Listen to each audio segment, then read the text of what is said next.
Smoke rises near a military base hosting U.S. forces in Iraq Friday. Drones carrying explosives targeted the area. Iranian state television read a statement by the country's Revolutionary Guard urging people of neighboring countries to stay away from American military bases after the U.S. wrapped up its 13th night of strikes. The latest barrage trying to regain control over the Strait of Hormuz. President Trump is reportedly considering ramping up attacks on Iran, telling Axios, quote, "I am considering a massive attack, bigger than ever before. I am close to making a decision. We are all set for it." He's going to go down the path to fix the behavior of this regime forcibly once and for all. President Trump targeting the Iranian regime from all angles, writing on Truth Social, quote, "From this point forth, any and all damages done to ships, cargo, or anything related thereto will be paid for by Iranian money." Iran was hoping that via the negotiations, via the MOU, a future agreement, that money would be transferred back to Iran. Now President Trump is making clear that as long as Iran keeps disrupting traffic in the Strait,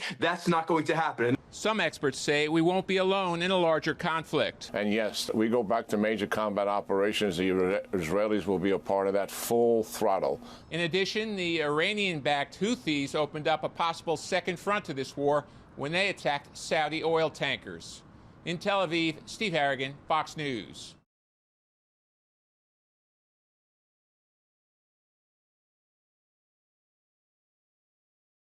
These Iran votes on Capitol Hill are largely symbolic, but Democrats are confident they have public support, while the president says he will not back down. The overnight airstrikes are similar to what we've seen every night for nearly 2 weeks now. Limited attacks on small targets. But that could soon change. President Trump telling Axios, "I am considering a massive attack, bigger than ever before. I am close to making a decision." And when Iran's foreign minister promised an eye for an eye, Secretary of State Marco Rubio responded. The president's policy is a head for an eye. I mean, honestly, that's what it's going to be. At the same time, the president acknowledged an urgency to wrap this up. And we want to get it over with, and we want to do it right, but we have to do what we came to do. And that, he says, is to ensure that Iran never develops a nuclear weapon. On Capitol Hill, Democrats continued their resistance. The concurrent resolution is adopted, and without objection, the motion to reconsider is laid on the table. The House narrowly passed a resolution to effectively end the war, even though it failed in the Senate. This Trump-Republican war in Iran needs to come to an end immedially. Houthi attacks on Saudi tankers in the Red Sea, meantime, have helped Iran create more pressure on world oil markets. Gas prices here at home have been on the rise. And according to AAA, gas prices have gone up nearly 15 cents over the past week. In Washington, I'm Doug Luzader, Fox News.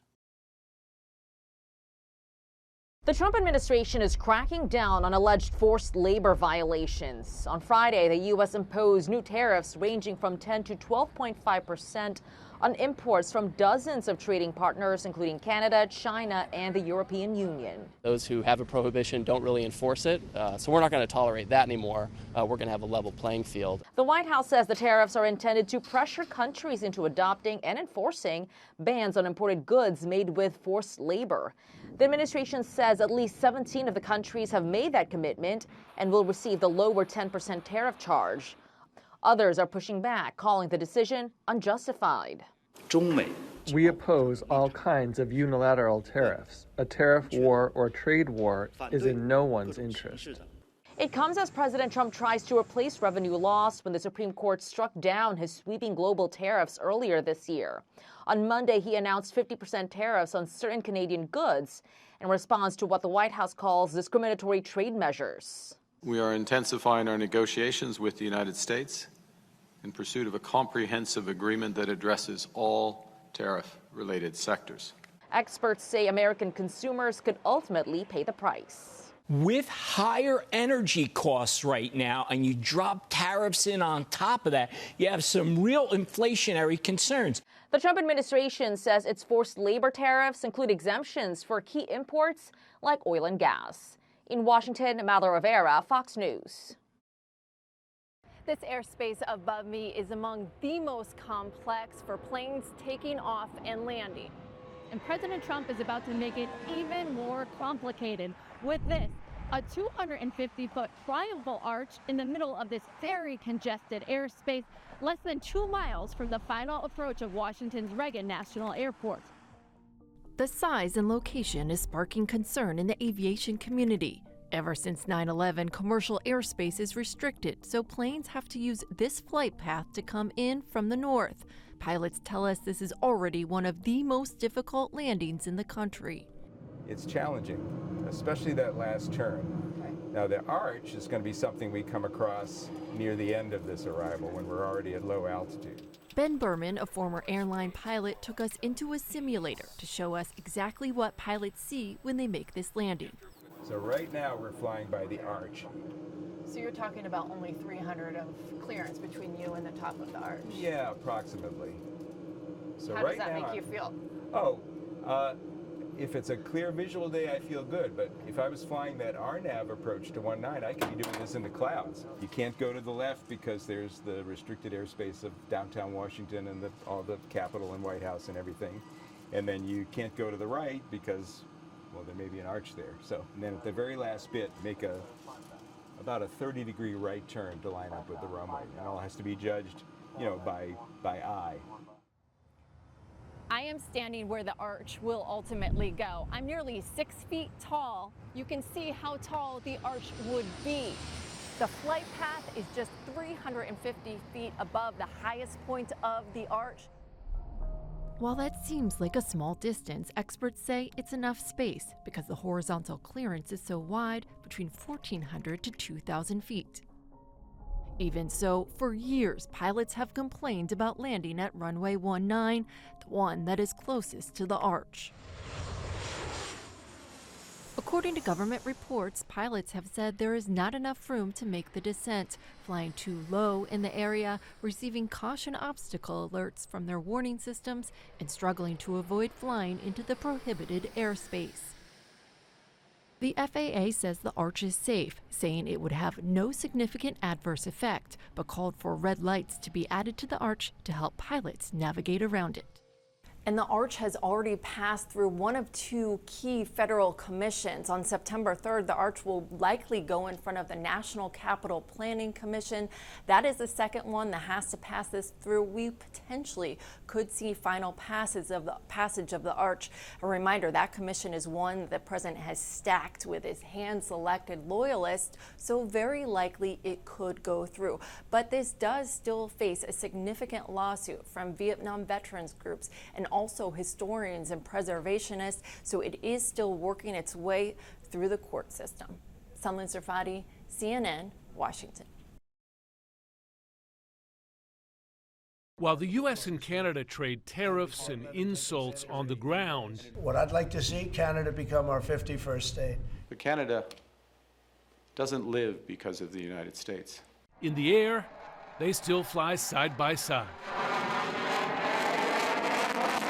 NORAD, the North American Aerospace Defense Command, is the first line of defense for both the U.S. and Canada against aircraft and missiles from Russia, China, North Korea, and beyond. Tell me how important and how that partnership works. That partnership is fantastic, right? So if you look at it, as we go to work in protecting the really Alaska, the Pacific region, really our northern hemisphere. You saw that map again, if you look down the top of the world where the Arctic is and everything gets out there. So we are working constantly together with our Canadian allies. We really can't do this homeland defense piece for the Arctic region without our two nations working in collaboration with each other. Here, everything is a combined effort. Joint mission, joint commands, and joint sorties, often scrambling to intercept Russian and Chinese aircraft testing North American airspace. And those flybys can be close and dangerous, like this one involving a Russian fighter jet in 2024. That was one of my pilots. I'd say that I don't know who that Russian pilot was, but I'm sure that they probably got some talking to and they got back to their base. I would hope they did. Eielson Air Force Base is first to respond to any air incursions by Russian or Chinese aircraft, and it's home not just to F-16s, but also state-of-the-art F-35s. Inside NORAD's operations center, the wall is decorated with stars marking each intercept of a Russian or Chinese aircraft. And that list is growing. Since January 2025, U.S. fighter aircraft have conducted some 24 intercepts in the Alaska Air Defense Identification Zone, where U.S. and Canadian fighters respond to any threats in the air. What is the operation tempo up here lately? Yeah, the operation tempo has been pretty heavy. I've lost count, to be frank and honest. But we do it, and it helps us demonstrate our ability to defend our theater and operate in the environment, which we know Alaska is challenging. It's a challenge U.S. and Canadian commanders still make clear they can only meet together. Absolutely essential here, not just from Alaska being, a lot of common interest with Canada, but from a mission partner perspective, showing that combined effort, defense of the homeland of North America. Keeping integrated on that is absolutely essential for us. Jim Sciutto, CNN, Eielson Air Force Base, Alaska.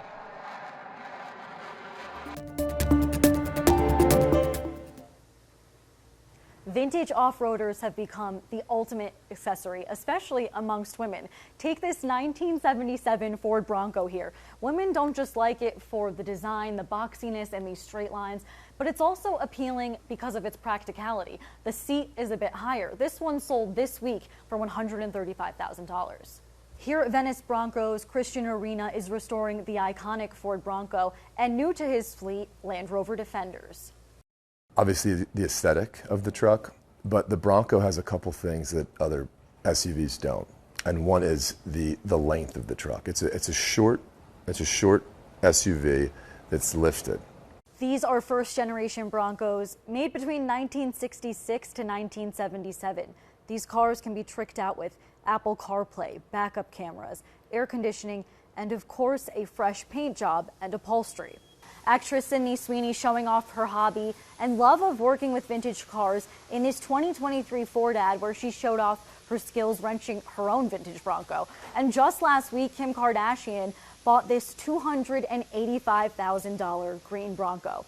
Now over to Land Rover's. Laura Spencer's search for a new car turned into an addiction. One difference with her SUV, she actually takes it off-road. Here she is driving her 1997 Range Rover P38. For anyone interested in taking up a vintage restoration like these, Spencer says her hobby comes at a cost. Every month, I'm putting money into these vehicles. Just the cost of oil alone. They leak oil. That's what Land Rovers are known for. You cannot buy this car, any of these vehicles, if you're scraping by every month. It is definitely an investment. The Ford Bronco turns 61 next month. In Los Angeles, Kelly Severi, Fox Business. American Express says its cardholders are spending more. Its sales and profit rose in the recent quarter. Card member spending rose 9%, the highest growth rate in 3 years. Amex is predicting full-year sales will rise 10% higher than previously expected. Verizon is raising expectations for the year, a sign the company's overhaul is starting to pay off. The company has cut spending and staff and has sold corporate-owned retail stores. It signed up more people for monthly phone plans in the quarter, though Verizon says its customers are waiting longer to upgrade their phones. TikTok is facing action by regulators in the European Union because of concerns about kids using the app. The European Union says minors could currently choose to set their account as public, allowing any users to see their content. And there aren't a lot left, but you can still find all-you-can-eat buffets in Las Vegas. Budget hotel Circus Circus has lowered its buffet prices to $19.95 and up to attract more diners. CJ Papa, Fox News. Another grim milestone for the U.S. As of July 23rd, there have been 2,318 confirmed measles cases reported this year alone, according to the Centers for Disease Control and Prevention, surpassing figures from all of 2025. Experts say this is the highest number of measles cases on record since 1991. It's quite tragic. William Moss of the Johns Hopkins Bloomberg School of Public Health says the record-breaking numbers reflect long-standing under-vaccination rates for measles in a number of communities across the U.S. The outbreak started in Texas in January 2025 and have now been reported in 45 jurisdictions. Measles was officially declared eliminated in the U.S. in the year 2000, but Moss says that status is now in jeopardy as world health officials are set to meet in November. I very much expect, I would be shocked if we did not lose our measles elimination status. While many healthy children recover without measles complications, the disease can be severe. About 1 in 5 unvaccinated U.S. children and adults who get it are hospitalized. 1 out of every 20 children with measles gets pneumonia, 1 out of every 1,000 develop brain swelling, and nearly 1 to 3 of every 1,000 children infected will die from measles complications. But Moss says it's all preventable with a safe and effective vaccine. We want to protect ourselves, we want to protect our children, and we want to protect our communities. For Health Minute, I'm Mandy Gaither.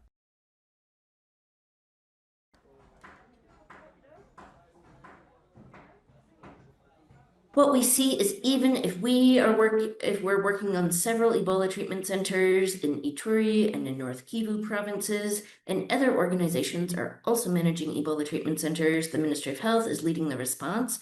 It's just not big enough. There we see the number of cases increasing every single day. We see more and more community deaths. We see new cases in new areas, and what the response is today just can't catch up to the size of the spread of the outbreak today. There are places where you have 1 community death in a new area, and in a few days you have 17 new cases. It's such a great example of how infectious anyone is that stays in the community as soon as they have symptoms. So if we don't have proper surveillance in place, if we're not able to monitor every single person that was in contact with a confirmed case, every single person that's at risk of developing the disease, if we're not able to monitor this, the outbreak will continue. The concern about people striking is serious. We see that certain staff are not paid. We see surveillance teams that were also not working. If we don't have staff working because they're not being paid, it means that work isn't being done. But people arrive very, very late, either because it takes a long time for them to get to where we are, or because it took a long time for them to be diagnosed with actual illness. And so this is challenging for our teams because we know that we can have people arrive earlier. We know that there can be a better situation. It sounds like the drama at the network is juicier than the drama on the network. Fans of The Morning Show will get one more round of juicy drama. Apple TV has announced the 5th and final season of the show, starring Jennifer Aniston and Reese Witherspoon, will debut in 2027. Eurydice was a hungry young girl. Your ticket. And Hades gave her a choice to make. Hadestown has gone from Tony-winning stage smash to a movie version in theaters for 5 nights only. But Broadway's original Hades, Patrick Page, says he has another medium in mind for the story. I always thought from the beginning that it cried out for some kind of animated treatment, and I still do. I still think it would be an extraordinary piece for an animator. There's definitely some things in the movie that were true, but then we take it in a whole different direction. Weird Al Yankovic's career has gone a lot of directions, but one way the Grammy-winning parody master decided not to go was Saudi Arabia. Yankovic tells Pittsburgh's Trib Live he was offered 7 figures for a show at the Riyadh Comedy Festival, but, quote, "I don't need to take any amount of money if it makes me feel icky," and that kind of did. In Hollywood, I'm David Daniel. Is airbending too tricky for you? Aang steps into the ring.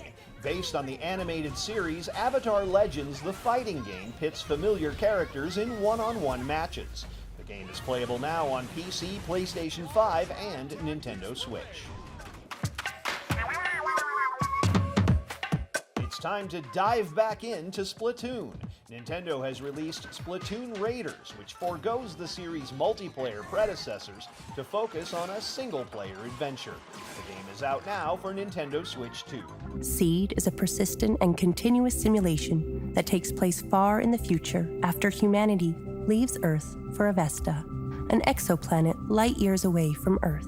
The in-depth life sim Seed lets players control multiple characters. They live in the game 24/7.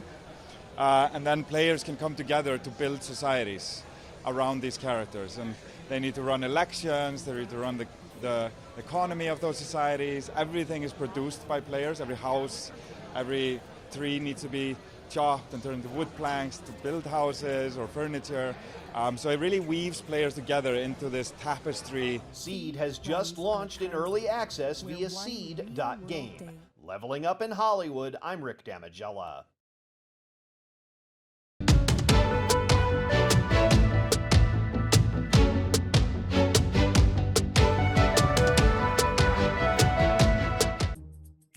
Watch electrical wires go haywire when a truck snags some power lines, ripping a utility pole clear out of the ground. It happened in Toms River, New Jersey. As mid-morning traffic was flowing freely, Ocean County sheriffs said a flatbed truck hauling a forklift snagged an overhead line, sending wires and sparks flying and uprooting a utility pole, sending it spinning. Thankfully, no injuries were reported by the department, but utility crews did have to work to clear debris and restore power to affected customers. A Massachusetts traffic camera captured a scary moment in Boston. Video showed a rollover crash come flying into frame in the Ted Williams Tunnel near Logan Airport. WCVB reports the vehicle collided with an SUV, causing it to turn over. The crash ended up blocking both lanes for over an hour. Officials said one person was taken to a hospital, but only as a precaution. Finally, in case you missed it, the Traffic Camera Award of the Week goes to Spider-Man. Yes, that Spider-Man. How many Spider-Men do you know? This one was caught on camera hopping out of a vehicle in Arkansas and helping a man in a wheelchair safely cross a busy street. Turns out the costumed hero was a local trampoline park employee, according to a Facebook post from the manager, who says he had just finished a Superhero Day event for toddlers at work when he saw the opportunity to do some more good. I just happened to be at the right spot whenever that man was trying to get across the road, and I just had to jump in there and save him. Now this friendly neighborhood Spider Samaritan is going viral on, wait for it, the World Wide Web. For Take a Look at This, I'm Jeremy Roth. Check out this stunning pic showing the moment lightning strikes a Chinese rocket right after launch. No people were on board, and the China Aerospace Science and Technology Corporation says the mission continued on into outer space. This went down July 23rd as a Long March 3B rocket blasted off from China's Xinjiang Satellite Launch Center with a communications relay satellite on board. Roughly half a minute into the mission, lightning hits the rocket, and incredibly, a photographer caught it on camera. Simply a wild moment for spectators. A release from the team behind the operation says the launch mission was a complete success and its satellite was deployed without further incident. There's a quiet acceptance at this retirement home that those who move in here might not end up staying very long. She's my little lady. Marie Rosa knows that better than anyone. That's why the woman who believes every moment matters has mustered all her energy to take part in the celebration of a lifetime. It's so good to meet you. You're 71, your mom is 110. Do you realize how special this is? Oh, I do, because I have so many friends who we've gone through the passings of all their parents. Marie was born on September 17, 1915, during the First World War, serving as a seamstress and forewoman during the Second World War. She's tough. Oh, very tough. She lived through the Great Depression, which taught her a valuable lesson. Not wasting a thing, like you scrape the butter off the paper, you don't just unwrap it and throw it away. What kept her going over the years was the freedom she got from hitting the road. We would drop my dad off at work at the post office. He was an inside worker, and then we'd take the car for the day and visit an aunt or a sister or something. You enjoyed driving when you could. right? Yeah? Car driving. Yeah, driving, yes. Yeah. Yes, car driving, yes. Fashion, another source of joy. She wouldn't buy many clothes. That's Know what she right. bought? Yeah. Yeah, she loved to dress up. Yeah, you look so beautiful, Ma. Wanting to look great hasn't changed over time. Right. Which brings us back to the party, the celebration, to honor her as Canada's oldest living person. A moment even marked by the passing of a crown, created by the family of the man who last carried that title.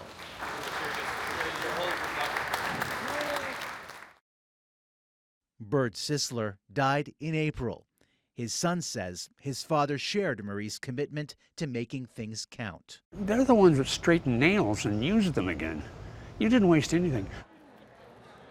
When someone you love has lived this long, watching them slowly slip away is harder.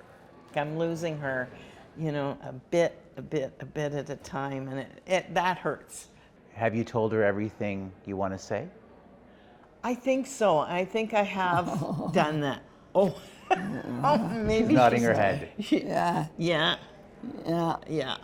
But even as the body weakens, the power of how they've changed lives gets stronger. Being able to learn and just understand the value of family and love and cherish that, I think, is incredible. Values that now bind 4 generations. She always tells people, if she's talking that day, that you got to love everybody. The kind of love that will clearly endure. Right? You love everybody, and they love you, yes? Robert Austin's day started like any other day. Just another day. I got up at about 7 o'clock, had my coffee, and worked a crossword puzzle. By 10 a.m., Austin went to volunteer at the Encinitas Senior Center, like he has every day since 2012. I knew they were going to have a big function here. I didn't know what. But it's not just another day. Happy birthday to you. It's Robert Austin's birthday. I'm 100 years old. And loved ones say he spent all those years leaving a mark on his community. Your story was pretty epic. It's pretty cool. What makes his story so epic? Austin, an Army veteran, served 4 tours in Germany during World War II, a tour in the Korean War, and another in the Vietnam War. I served in the Army from 44 to 74. I got drafted right after 18. His service inspires the generations. Follow your example every day. Young and old say they hope to learn from his story. And hopefully in the future I'll be able to follow in Bob Austin's footsteps. In a room full of friends and family, his impact is evident in each round of applause, the group photos, and every embrace. And from what I can tell, he's got a lot more to come our way. And in yet another act of service. As he blew out the candles, Austin shared his birthday wish with loved ones. I wish them good luck too. Stay healthy. And they kept the party going, honoring Austin with an American Legion motorcycle escort to his home, making an ordinary day something special. I'm happy to be alive. For Fox 5, I'm Dominique Lavigny.